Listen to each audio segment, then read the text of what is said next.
Welcome to the Amplify Your Business Entrepreneur Growth Series. This series is designed for entrepreneurs, business leaders, and anyone looking to unlock the strategies and insights that fuel sustainable growth. Each session, we bring you a leading expert who's been in the trenches, scaling businesses and driving real-world results. And today we're in for a special treat. I'm thrilled to welcome Rick Meekins. He's the managing partner over at Aepiphanni. Rick is a growth strategist who has helped countless companies plan, execute, and scale successfully. With years of experience helping businesses navigate the complexities of growth, Rick has seen the pitfalls, he's also seen the challenges, and he has also helped them develop proven strategies that can propel businesses forward. In today's Fireside Chat, we'll explore how entrepreneurs can avoid the growth traps that lead to stagnation, how to optimize operations for scaling, and most importantly, how to stay focused on sustainable growth in a world full of distractions. So grab a seat because this is going to be an insightful conversation with Rick Meekins, full of actionable takeaways for any entrepreneur looking to grow their business strategically and sustainably. Thank you for sharing your time and wisdom with us today, and welcome, Rick. Hey, Lance, thanks for having me. I'm excited to be here. So, Rick, I'm not going to let you off easy here today. I know we've had an opportunity to chat a little bit in the past. I prepped you in advance with some really hard-hitting questions. So I'm just going to jump right into it if it's okay with you. It is okay, but I have to warn you. I mean, I've never been that type of person to do my homework, so let's get it. Well, we don't have to worry about homework when we're dealing with an expert like you who has all the lived experience that you have helping businesses. And so we all hear that growth is good, right? That we should all be striving for growth. I mean, that's what we're in business for. And if we're not growing, well, then we're dying. You know, that whole mantra, right? But in your experience, what's the dark side of growth that entrepreneurs often fail to see before they really dive into that growth journey that they're told they should be on? For sure. You're a founder. I'm a founder. We go into business and we've got ideas. It's like, hey, we want to do this. We want to do that. We do all kinds of amazing things. And what happens sometimes is, we come with ideas and we say, okay, we want to do this, that, and the other. And we're not really thinking through like the how, the ramifications. So for example, you say, okay, I want to, I don't know, build a new division, in my organization, right? So you say, okay, I'm going to get well, I guess we have two different approaches that we can take with that. One, we can say, okay, I'm going to build this from scratch, and building it from scratch, we have to think through, okay, what is it really going to take in order to build this organization? What kind of people, what kind of technology, systems, processes, and that sort of thing. We really need to be thinking through those things, like how we're actually going to make it work. The other side to that is potentially, hey, you know what, let me go out and buy an organization that's already going to do that because they already have the systems and processes, technology, and personnel on staff that can do these things supposedly. And so we have to look at both of those things, but we have to weigh both the pros and the cons of each approach. If we go with the first approach, again, we've got to build a business. We're going to have to invest time and effort and that sort of thing, and it may not work. Where if we buy something, it's already working ideally. We bought a business that has a proven track record of some sort, but we don't know what it's going to take in order to incorporate that into what we currently do. I tell you, Lance, I've seen organizations that have gone around, they've done these, these buying journeys, and they're buying up these small companies, and then they get like this fragmented organization that's just so difficult to run because everybody's on a different process. The culture's just not clear, and they're not really investing the time and saying, okay, this is what we're going to have to do. This is that plan that we're going to have to implement in order to get everybody on the same page, rowing in the same direction at the same speed. Yeah, so very different, right, in terms of growing it from scratch and just internal organic growth, and then the acquisition side of it. So just thinking about those differences, when I think about the acquisition, there's, obviously lots of positives there. You're going to be able to maybe potentially get into a new marketplace than what you maybe were at, so you can penetrate that. Maybe you're getting new product or service offering that you can bolt into your existing offering that you have in your core part of your business. And maybe you're tapping into a fresh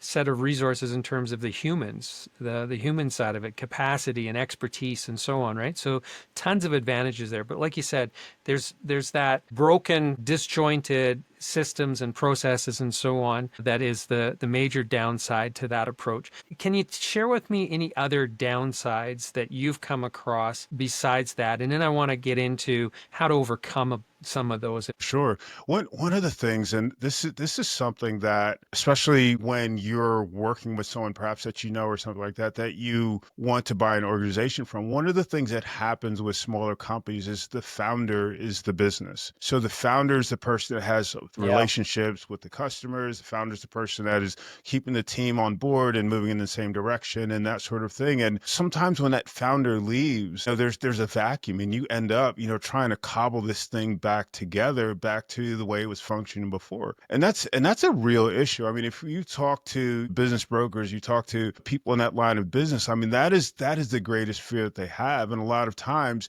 they're investing, 3, 4, 5 years into building the systems and processes in the organization so that the business can continue to operate without that founder. Yeah. And I think the other thing, and I've done a lot of work with construction companies. The other thing that is always creeping in the back of my brain is, those hidden conditions, those things that you just don't know about. Mm. Whether it's, some sort of reputation issue or, whatever that could be. These are things that we really, really have to make sure we're doing our homework with before we go into a situation where we're like, hey, I want to buy this company. It's really, Yeah. really important.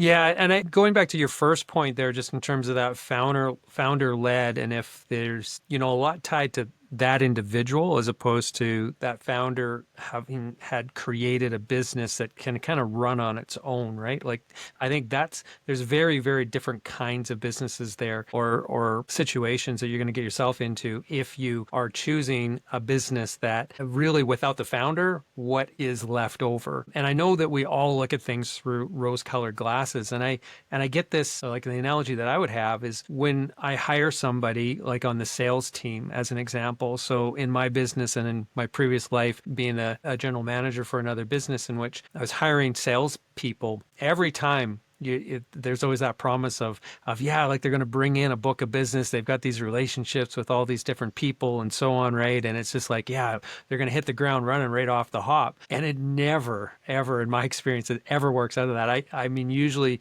maybe 25% of what those promises or what those rose-colored glasses are kind of leading you to kind of come to fruition. And I would imagine it's the same when you're looking at buying a business. Now, I've never done that. I've never bought another business and tried to roll it in, but I suspect that's very similar where as soon as that founder is maybe steps out of the business, those relationships with that customer, that book of business that you are thinking you're buying all of a sudden is jeopardized, I guess, right? I mean, it happens. I mean, there are ways to mitigate that. It has to do with like so we work with a bookkeeping company that did that, in particular. And so they went into the organization and they bought the new organization, but they kept the founder on board as basically like a consultant for that first year. And so the consultant was really able to do a very good job, or the owner, the former founder, was able to do a very good job in terms of maintaining the organization and then kind of slowly stepping his way out.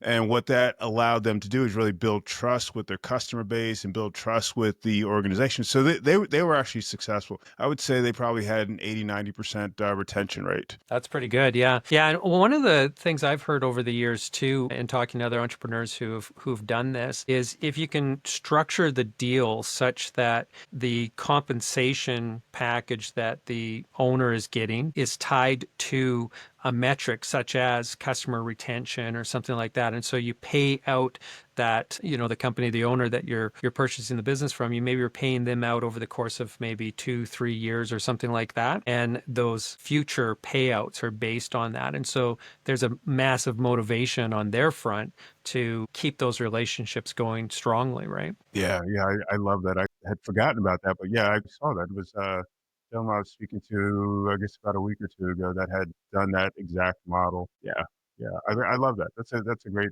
approach. Yeah, it's like you were saying, in terms of everybody rowing in the same direction. And obviously, the founder that you're purchasing the business from has to really clearly be rowing in the same direction. Now, in terms of the culture aspect of it, though, too, right? So you're trying to integrate cultures. Tell me a little bit more your thoughts on that. How can somebody do that right? And maybe start with maybe some examples of situations that you've seen in the past that maybe didn't go down the way that one would hope, and the lessons that were learned in that process. It's always funny. The culture thing is very very touchy because I mean we're dealing with human beings. We're dealing with Yeah. people with different emotions and that sort of thing. And if I tend to look at things through the lens of change management and understanding that there are going to be some people that are going to be like really really gung ho. It's like, hey, I want to make this thing happen, and we're going to have people that are kind of on that anchor end of things, like, hey, this is the worst thing ever, et cetera, et cetera. One of the things that is always going to be foundational, if we look at organizations from the perspective of we're building a community, one of the things that we have to have in a community is we have to have trust. Okay. In order to build trust, we have to have communication. So these are going to be, establishing that. And this is something that the leadership can do from the beginning, but this is something that we establish foundationally. I had a great conversation with a gentleman a couple of weeks ago, and he was talking about the idea of actually creating like an agreement with the team, and not something where the leadership is just like handing down saying, okay, this is what we're going to do, but rather, hey guys, let's get into this room, let's start having this conversation. And so I think and so in this, we give people permission to speak, we give people permission to hold each other accountable, we give people permission to kind of push each other over challenges, and in doing so we're building more of a team like environment. We're building that company culture that is designed for success.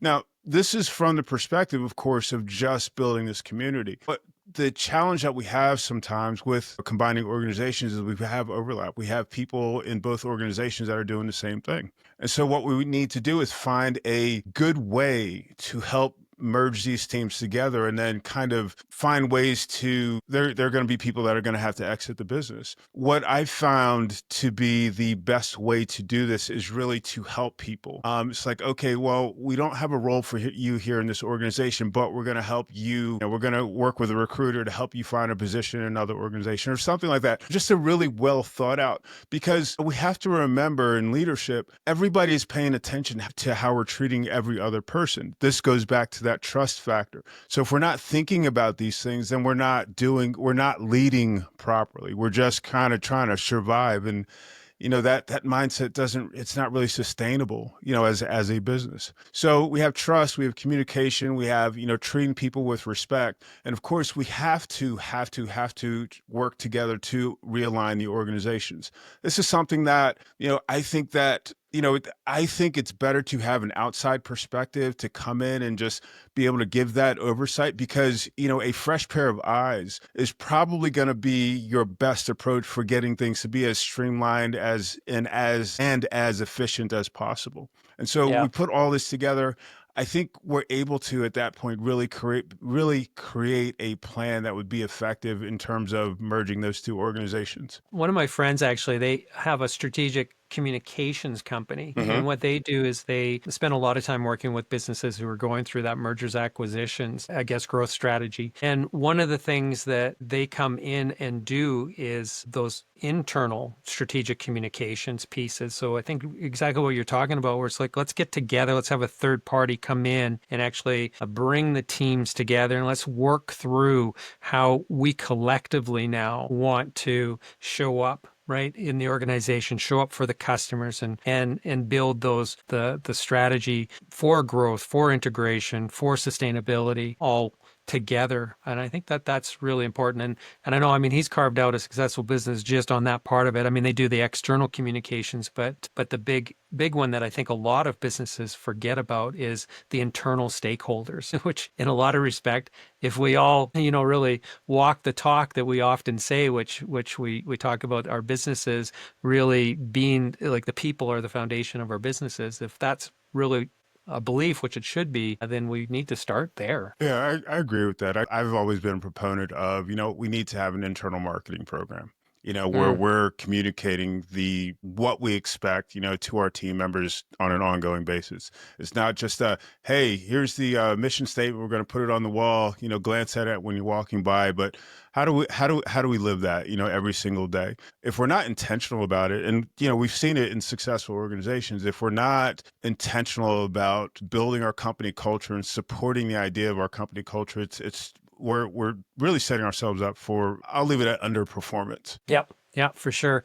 Okay, so I just got a chat here from Lucy. She's saying that, okay, I'm not in a place where I'm ready to be able to purchase any businesses. I'm really focused on growing my business more organically. And so people who are thinking or trying to grow, which is probably the majority of the people who are going to be watching this, to grow their businesses, they're looking at internally, what can I do differently strategically? How am I going to take that next step? So how do I add another zero onto the end of my year-end revenue line? Any thoughts there? We talked a little bit about, obviously the human piece of the puzzle when there's mergers. It's going to be the same thing, I'd imagine, when it comes to growing internally. You have to have everybody on the same page, rowing in the same direction. But it's a little bit more nuanced. Maybe it's a little bit different. Any advice you can give people who are looking to grow organically? One of the challenges I know I faced early on with one of my companies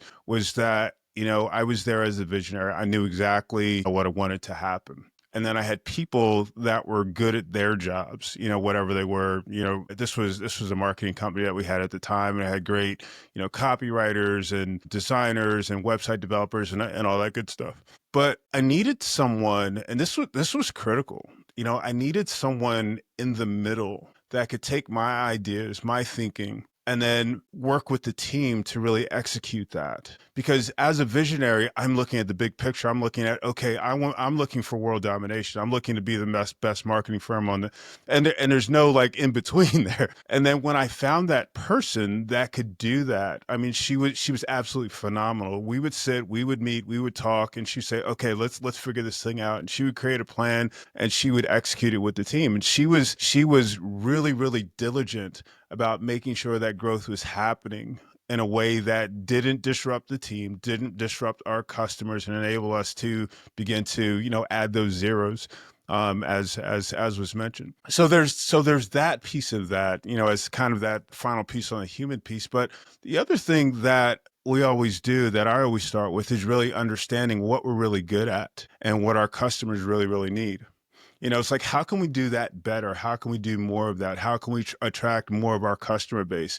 And it's, for me, I mean, it is a strategy conversation. I think, like an engineer, here's a problem, let's figure out a solution to that. I think that has been the most successful approach to me. So I understand, what we're good at, where the opportunities are, and I figure out a way for us to I guess, prioritize those opportunities and then develop a plan to execute them. So I think this leads into another area that I wanted to chat a little bit about too, and that's oftentimes entrepreneurs, we fall in love with the ideas that we have for our business, or if it's an idea for a particular growth, whether it's a new product or service offering or some way to attack the market or whatever the case might be, we often fall in love with them. And so we're obviously advocating and trying to get our team marching in the right direction on that. And I love what you were saying there in terms of like, I'm the big idea guy. I need an integrator. I need somebody who's going to actually have my team implement it and stuff. But I'm curious, like sometimes we get emotionally attached to some of these strategies that we dream up or that come to me in my shower, right, in the morning or something. And it's just like, yeah, this is the answer. But it's not necessarily going to be the right direction. And I bump into that myself. I'm sure most entrepreneurs do, where we hit some walls and then we have to retract and try to figure out a new strategy. How do you, when you're working with leaders, how do you tell them the truth when their vision is off track, right? It's not resonating with really what the market realities are. That's always a tough conversation, because I mean, it's like you said, they're really attached, to whatever idea. I'm really attached to whatever idea I have. And I mean, the reality is, I mean, we have to let the data speak. So I've actually have this process that I use where, and it's very much, if you're familiar with like an innovation process, it's very much aligned with that, where we're, basically creating like a minimum viable product. It's like, okay, we're putting this thing out here and let's see what happens. Let's start to get feedback, from, maybe a small subset of people that don't know and like us, people that are going to come back with the truth. And then we can begin to add, we can continue to develop this. A great friend of mine told me this. He shared me, I forgot, we were developing something. And he's like, Rick, let's just go 80%. Let's just get this thing up, out the door, kick it down the road a little bit and see what happens. And it really enabled us to be able to develop very quickly an MVP, and then, just figure out what would work. If something didn't work, we just kick it out and then start something else. And so we were always in a place where it was just like, okay, let's try this direction. Let's modify this. This kind of looks like what we wanted to look to. The customers are kind of responding to it. Maybe we can modify it and get the results that we're looking for. So I'm a big proponent of not over investing. I've seen so many times companies will just go all the way down the road with what their idea is. And sometimes the idea is obsolete by the time they get it out. Sometimes they've invested and, it just falls flat. They don't have the right customer base. I have never seen, and you probably could say the same thing, I have never seen a product that went to market that looked the same way when it matured, talked to the same people when it matured as it did when we had it in the incubator stage. Yeah. Yeah, that is totally, totally true, isn't it? I can totally relate to what you're saying there. And I'm not very good at going only 80%. And this is a problem that I have. And I think a lot of people can learn from this mistake that I do. Because, so for me, with our business, Amplomedia, we're a marketing company. So when we're going to go to market with a new product or a new service, it's going to damn well be, like just dialed right in from a marketing standpoint, right? And so we've got the big fancy campaigns and we've got all the creative done in advance and everything set up, and so we go really big and it takes a lot of effort to put all this together, and then if we don't get the right results out of it, it's really costly then to step back from that, or it feels like you have that sunken cost mentality, right? Whereas it's like, oh, I put so much money in already. It's like, well, I got to keep going at it. Where I really love what you're talking about with this minimal viable product. Like, let's just get it to 80%. Let's get it out there and let's start testing. And that reminds me of something. And back when you were running your marketing company, you probably were doing this for clients too, because we've definitely done this for some. And I think it's a really good strategy in a sense where, for instance, we were working with a coach, and the coach had wanted to release a new program, like a new training program. It was an online program.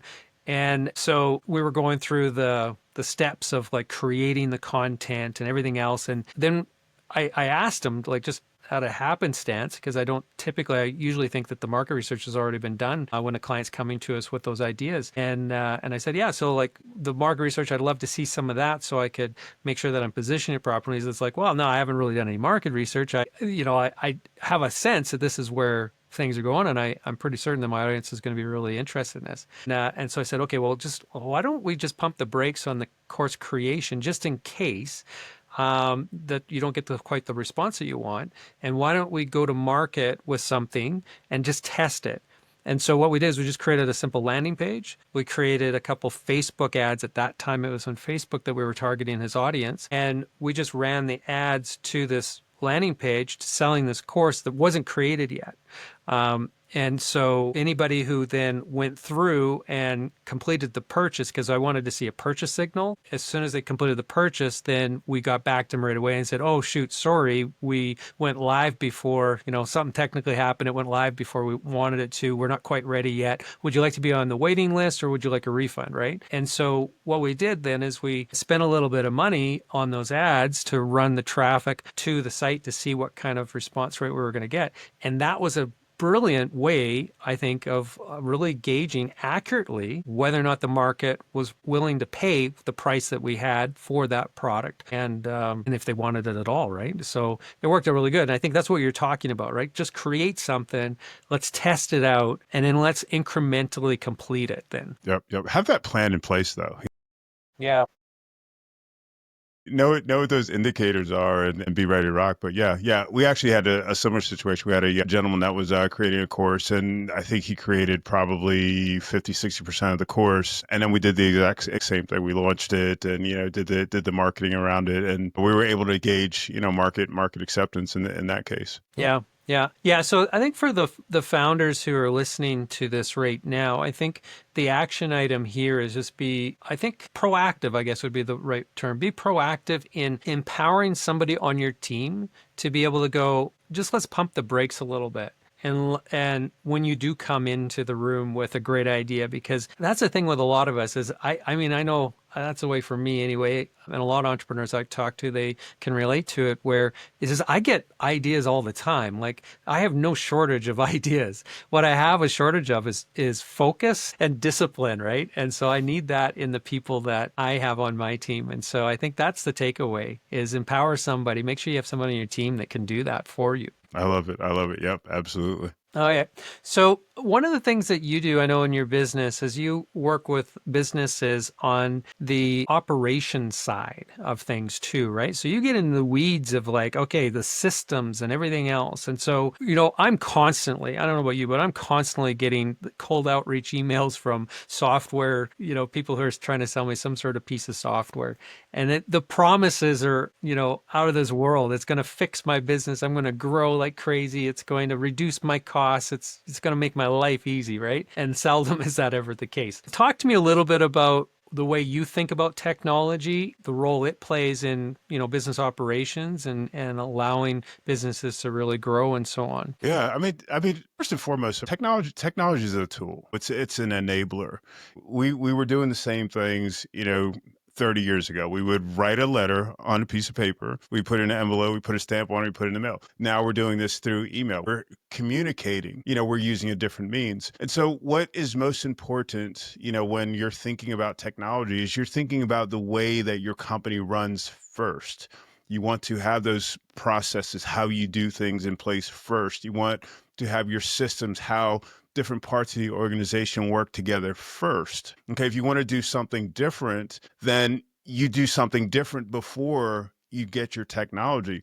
One thing I see a lot of people doing is like you're saying, something new comes up. Hey, I'm going to build these AI bots for you, and they're going to do everything for your business, et cetera, et cetera, et cetera. It's like if you don't have the systems or the processes in place in your organization, it's just going to make a mess, and it's just going to cost you a whole bunch of money. And your vendor is going to walk away and say, "Hey, well, you didn't know what you were doing." And so we have to remember that technology, regardless of what it's going to be an enabler. It's going to be a tool. And if we look at it any other way, then, we're going to get ourselves in trouble. I've seen people where they would purchase a software and then try to build their process around that software. And I've done it, as a matter of fact. We had a great content management system and absolutely loved the system. We tried to adapt our business to this piece of software, and it just never worked. It just never worked. And we got out of that situation because we saw very quickly it wasn't going to work for us the way that we wanted it to. But we can't go down the road and expect, something to suddenly change out of the blue. It just doesn't work like that. Yeah. Yeah. I think that, like what you said in terms of get your processes figured out before you start to implement. I think that is just like needs to be on every founder's wall, and they need to, or on their mirror in the morning when they're getting up, doing their makeup or shaving. It's just like, this is the thing that you have to focus on, because yeah, like you will make a huge mess out of it. And I'm finding right now, because we are trying to actually implement internally some more AI into our business. And it's actually been really good from the perspective of when you're trying to set up an AI to agent assistant to do some of these tasks, the clarity you have to have on what the processes are is extreme, because you don't have that human where you can rightfully or wrongfully hope that they're going to kind of figure out some of the missing steps, right? Yeah. If you don't have the clarity, like, oh, they'll get it figured out, right? It's like, no, these instructions have to be really crystal clear. And so it's actually a really good exercise. And I suspect, and I don't know if you're already seeing it, but I suspect as things continue to evolve in this AI world, that your process automation and process planning services, you're going to get probably inundated with requests as companies start to hit those walls with, well, this isn't working, but it's not working because of the processes not being there. Yeah, yeah, yeah. You're absolutely right. You're absolutely right. I think the scary thing that happens sometimes is even trying to use like AI to build your processes, without really having the knowledge, the understanding of how your processes need to work, because your processes are really built around people. We have ideas, AI is going to have ideas about how things should work, but I mean, you really have to do the work and really understand, your company, your culture, where you're going, et cetera, to really be able to develop those processes. It's something that, I've spent a lot of time, working with companies to do, because we needed it done correctly. We needed to make sure that this was a process that could actually be implemented and could actually work. And then, like we said, then we're able to implement the technology. There have been so many companies that have reached out and said, hey, I want a CRM system or I want an ERP system, et cetera, et cetera. And they didn't have the processes in place. And we had to spend, sometimes weeks developing those processes, for them so that they could have a streamlined way of doing things so that then we could implement the software solution for them. Yeah. Yeah. And I find personally, it's a lot better to have somebody third party coming in and actually reviewing those processes, because when you're in it, it's really easy for you to, know what the things are that are supposed to happen, and you kind of end up skipping some steps because you don't document it properly, because it's just like, well, yeah, like we just kind of do that, we know that we have to do that, but it has to be something that somebody third party can actually go through it step by step and really understand. When it comes to the processes, so one of the things that we found when we were really growing through COVID, we had a lot of growth in our business, is as we started to add more people, we started to add a few different services as well, the internal processes that we had broke. And we had quite a wall there where our efficiency then just completely tanked, because we started throwing people at the problem as opposed to just refining the process. Is this common, or am I just an outlier and completely mess things up? No, that's absolutely common, and that's another reason to really document them, because if you can document your processes, and you can like visually, I'm a visual person, so and most people are visual, so if you can visually look at the process and start to see where things break down, this is where we say, okay, we actually need to apply, this other person or this other step, or kind of divide this job into two or three different jobs. We can't. It's very, very hard to do that, just looking at a problem from the external. Because the other thing that happens with making a small adjustment in your process is that other steps down the lane might need to change. There might need to be some additional, quality control, for example, or there might be, need additional management to make sure things are happening at the same rate. We want to make sure that, in doing so, we're not just increasing our cost without understanding what the benefit at the end of the road, what the return on investment is going to be at the end of the road. So, I mean, it's really, really important. Again, I will go back and I'll preach to high heaven. It's really important to get your processes documented. There's never been a situation where I did a group process project where somebody didn't say, I do it this way, and somebody else says, well, I do it that way. And it's this is the thing. We want to get people on the boat rowing in the same direction, the same speed. If we're going to add more people to the boat, that's fine, but we still need to be going in that same direction in the same speed. When you just gave that example, it was just like it's almost like trauma that I felt right there, because reliving some of the conversations I've had internally, because I mean, we still don't have like a massive team. It's not like we have hundreds of people. And so for some roles, there's very few people who are doing the same role. And it's, yeah, like I see it, I still see it, even when we have mapped out processes, the people maybe not doing it the same way. Now, that is, I think, a big problem that a lot of people have, is they often think, I'd imagine, you probably bump into this, where you go through that group process planning and mapping out everything and so on, and everybody agrees, okay, this is the way we're going to do it.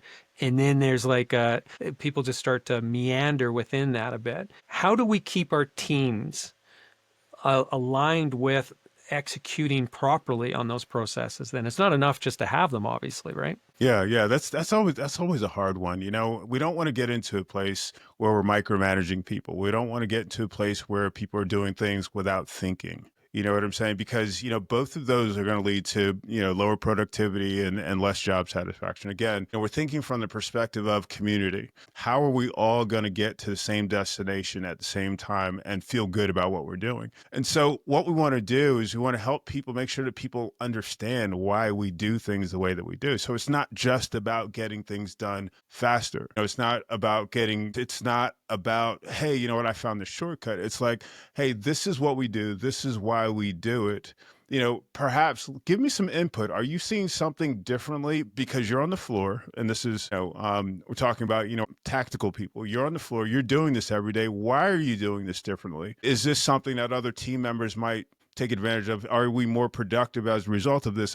We are. Well, team, let's look and see if this works for all of us. If this works for all of us, then perhaps we adjust our process. If this is something that's compromising what we're doing, customer experience, our product delivery, our quality, whatever that's going to be, then, we need to get back in line. And our other team members really need to hold us accountable for making sure that we're doing things the right way, because we're not all going to get there if we've got gaps. Weakest link in the chain. We all know that. That's what happens. Yeah, yeah. And so this is a truth bomb for everybody is I don't know if I have ever talked to a successful business, like somebody who has achieved growth and so on, who has not focused on systems and processes within their business. I think that that's a massive differentiator between struggling companies and successful companies. And I think it's an ongoing thing that you just constantly have to be working at always. Would you agree with that, or have you found some outliers where it's just like, yeah, like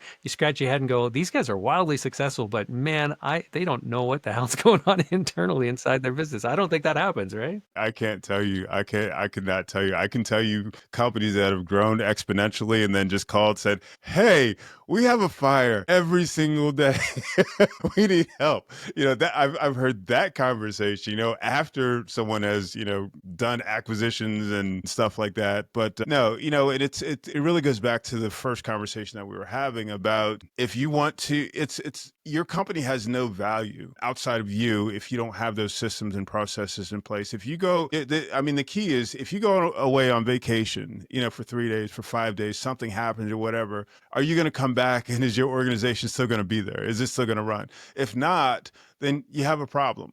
You have a very, very serious problem. If you want to sell your company, your company has no value if you don't have those systems and processes and tools in place that someone else can step in and do the role. If you think about every time you bring a new person into the organization, you have to train them. If everybody's trained differently because they're trained by a different person who does things this way or that way, you're not going to have the quality. You're not going to have the efficiency that you deserve to have in your organization. So these systems and processes are truly foundational to building a successful company. If you want it to be beyond one person, two person, five people, you really, really need to have those systems and processes in place.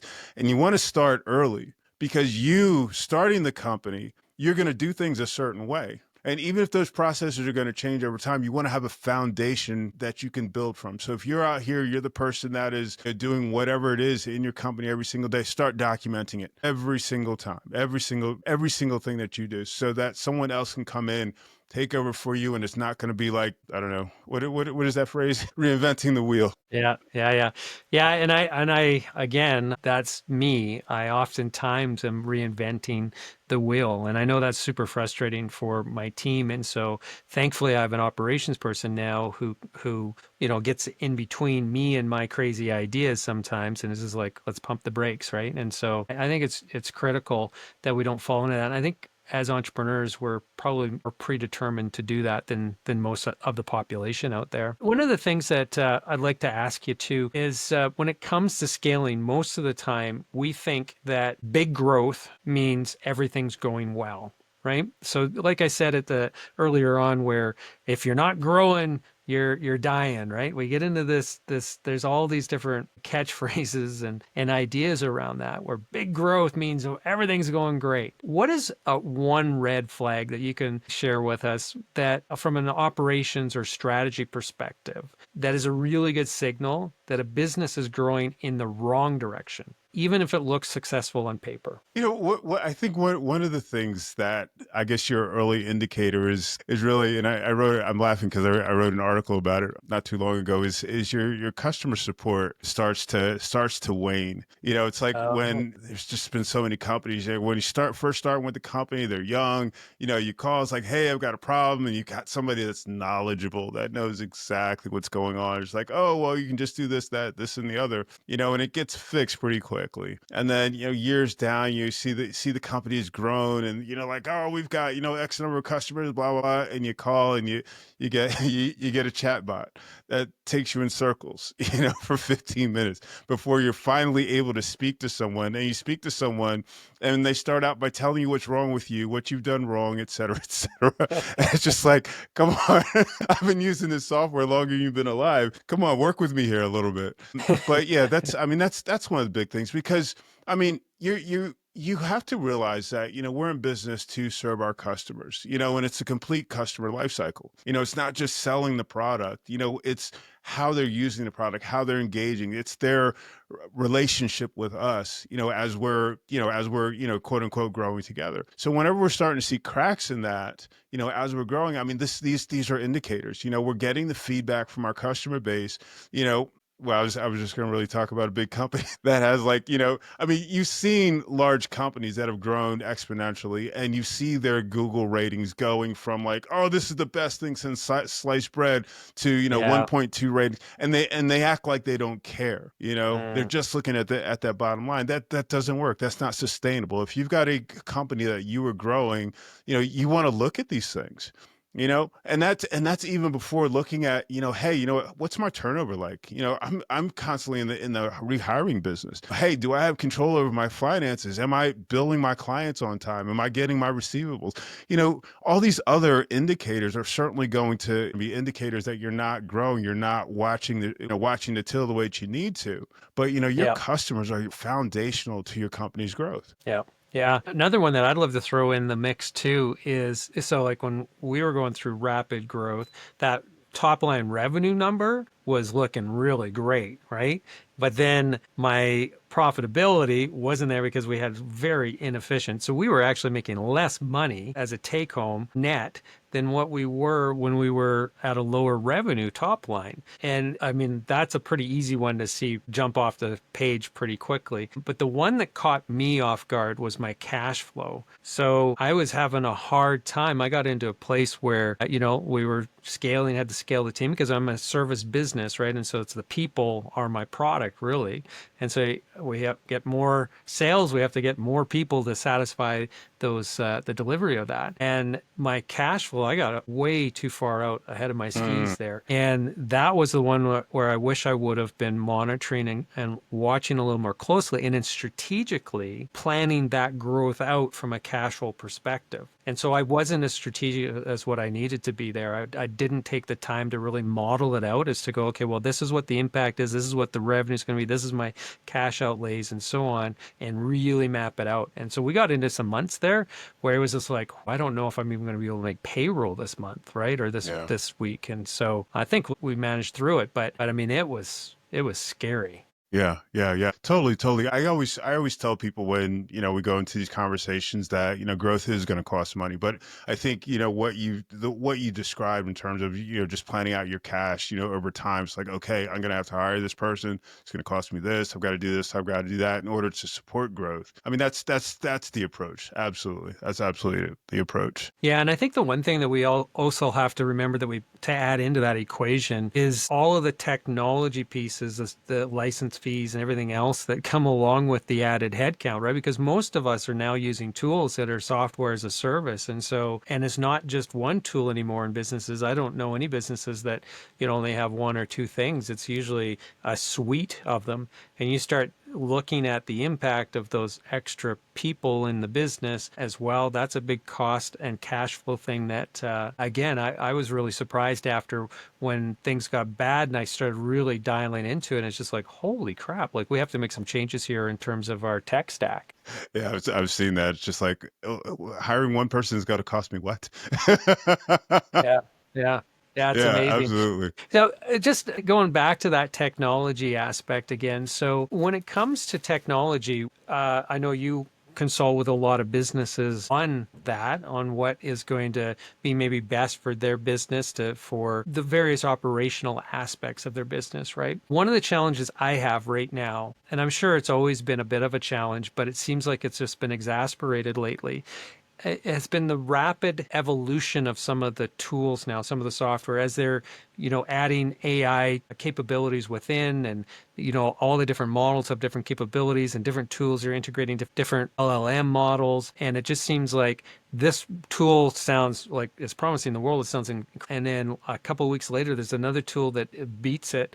And it's just the rapid iteration of these tools is just really hard. And I find myself now just in like analysis paralysis. So any advice that you can give to founders who are similar to me that are just really struggling, they know that they need a solid tech stack that's going to be working well, that's going to help their operations. But I don't think I've ever been at a point in time in which I just don't know where to turn anymore, because it's just like there's this, but then I'm really worried about pulling the trigger on that because, it seems like they're just leapfrogging each other. Yeah, yeah, my gosh. Yeah, that's the conversation right there. I think the first thing that you have to do is really realize that we can't pay attention to every squirrel that runs by. I mean, it's easy to do. I mean, there's so much cool stuff. I saw somebody was giving a webinar or something like that like a week ago, and it was like, you've got to learn all these AI tools, blah blah blah, and there were like 30 different things on the screen. I'm just like, wow, okay.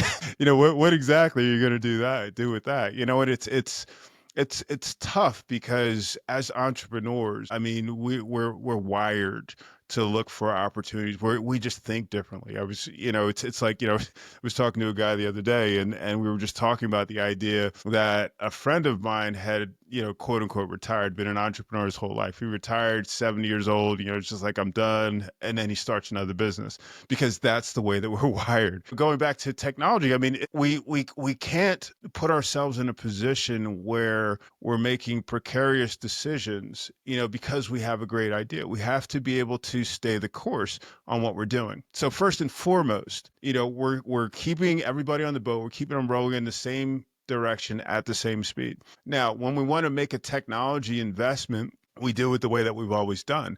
We say, okay, we have these problems that we need to solve. These are the things that we need to take into consideration. I actually create a list. Like, these are the things that we absolutely have to have in a new software solution. These are Yeah. things that'd be cool, that'd be nice to have. This is, the level of support and that sort of thing that I want. And I start with that before I even look at a software solution. Once I have that, then I start looking at software. I say, okay, this software solves 95% of my problems. This software solves 100% of my problems, but the cost just doesn't make sense. And I'm going through that list one piece at a time until I get the solution that I want. I'm going to test that software out. And here's the other thing. They give us 10, 15-day trials on a piece of software. Don't start a trial until you're ready, until you have a very specific plan in place. Okay, these are the things that I'm going to need to put into the software in order to understand if it's going to be good for my organization. If you don't have that in place, don't start that process. So know exactly what you need, know what your requirements are, know what's nice to have versus what you absolutely need, have a plan to actually do that, to do the trial, and then have a plan to implement. We had a software a few years ago. I was so frustrated. We had a software a few years ago, and we had a plan in place to implement this software solution, and we just didn't do it. The people that were responsible for setting the software up and running it just didn't do the job. And it was just so frustrating for me. We had to end it. We ended the agreement with the software, but it was like, this was something that absolutely had to happen for us to be successful with that solution. It's just like starting a new company. If people don't do what they're supposed to do in order to start this company, it's just not going to go anywhere. And we can't do everything ourselves as founders. It just doesn't make sense. Yeah. Yeah, I totally agree with you. And I mean, we spend a lot of time evaluating software, I think too much time. And it's no surprise to me from a systems guy like you that you would have a system in place as to this is the way that we go through the evaluation of it. And I do like that. I like the must-haves and then the nice-to-haves, and then you go software by software and really evaluate it based off of that. I I give also it a like what time you said frame about too, though. I say, okay, we have to be finished with this by, X date. Because, like you said, I mean, you can get in scope creep. You can go, a year down the road and not have made a decision. We've got to make good decisions. Yeah, and I know one of the things that frustrates my team when they're the ones doing the analysis of this is I will then come across, research, whatever. I'll end up coming across a piece of software that I throw into the mix like partway through, right? Because as you start looking for software, a good marketer is going to determine that you're an ideal client. They're going to start throwing ads in front of you, Yes. right? So there I am on LinkedIn, and all of a sudden it's like, oh, that's a new piece of software I never heard about. And Yes. we're right, we're 3/4 of the way through our analysis, and it's just like, hey team, here's another one to throw into the mix. Can you quickly add this one to the list of ones to review? And I know that drives my team crazy anyway. Absolutely. Absolutely.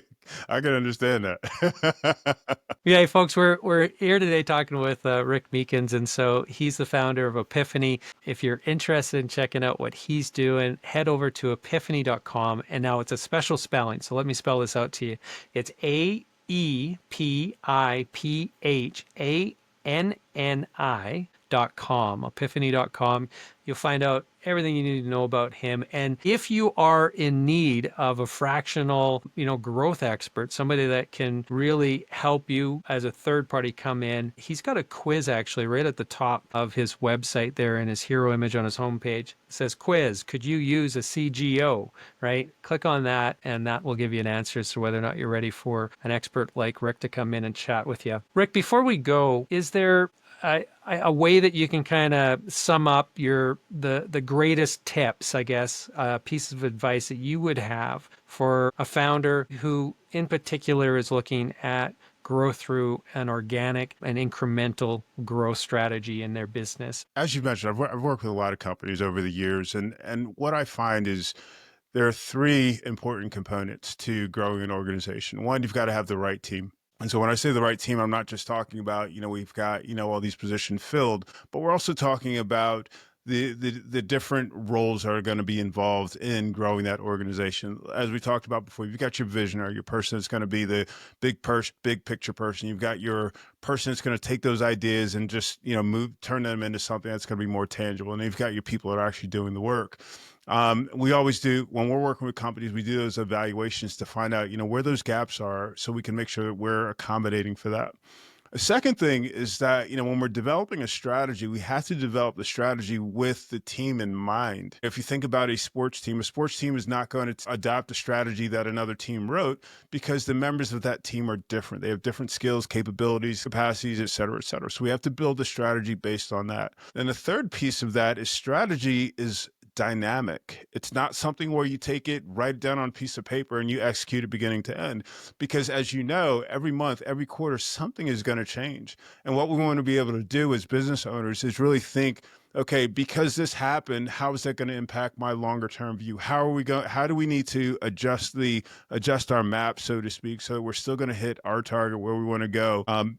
And achieve the goals that we have for the organization. So those three things, in my opinion, are foundational to building and implementing a successful growth plan. Yeah, excellent. Thank you so much, Rick. And again, everybody, if you're looking for some great advice, I'm a subscriber of Rick's newsletter as well. So you can sign up for that over on his website. Again, that's epiphany.com. And you can also connect with him. He's very active on LinkedIn. And it's Rick Meekins, Meekins, over at LinkedIn. I don't think there's probably too many Rick Meekins out there, is there? I don't think so. No. All right. Awesome. Thank you so much. I really appreciate it. And for everybody who, tuned in today or watching the replay and you're looking for more advice, definitely we have this growth series that we're bringing in experts just like Rick who are going to be talking about all different aspects of growing your business. We're doing this every other week, so twice a month. You can log in or register for upcoming webinars over at our website, which is amplomedia.com, and you just click on the AYB Growth Series button that's right at the top in the menu bar there, and that's going to get you access to the replays of past ones as well as the ability to search through the upcoming ones and register. Until next time we get a chance to meet and chat, Rick, have a wonderful day, and good on you for helping all these businesses today navigate through some of the growth challenges. Thanks, Lance. This was a pleasure. I feel honored to be here. Okay. Take care, everybody.